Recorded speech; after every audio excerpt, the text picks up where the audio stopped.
Politico. Pfizer CEO pulls out of testifying to EU Parliament COVID-19 panel. He sent a woman named Janine Small, she's another president in Pfizer, to take his place. And she was up there and she was grilled by a member of the European Parliament named Robert Rose. And this is how it went. Take a look. Okay. Was the Pfizer COVID vaccine tested on stopping the transmission of the virus before it entered the market? If not, please say it clearly. If yes, are you willing to share the data with this committee? And I really want a straight answer, yes or no, and I'm looking forward to it. Thank you very much.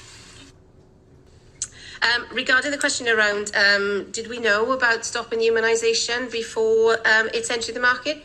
No. We had to really move at the speed of science to really understand what is taking place in the market. And from that point of view, we had to do everything at risk.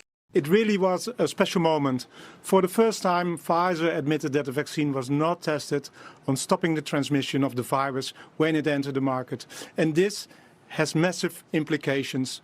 Governments pushed millions of people worldwide to get vaccinated by telling them, telling you to do it for your grandmother.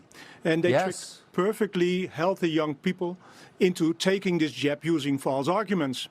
And they used big words such as antisocial to sow an immense hatred against people who refuse to comply with the government's wishes. And even worse, many governments, including mine, actually introduced so-called COVID passports. These passports made access to parts of society conditional.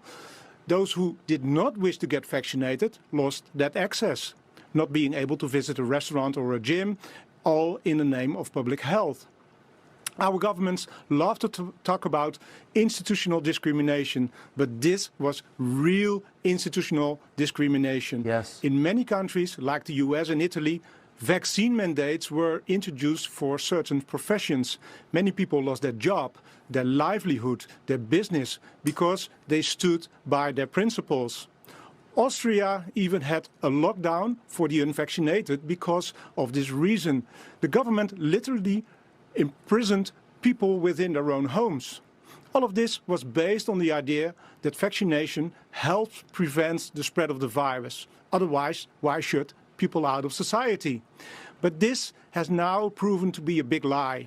Even the president of for international development market of Pfizer now admits that there was no scientific basis to say vaccination would stop the transmission of the virus. And I find this one of the biggest scandals of our time.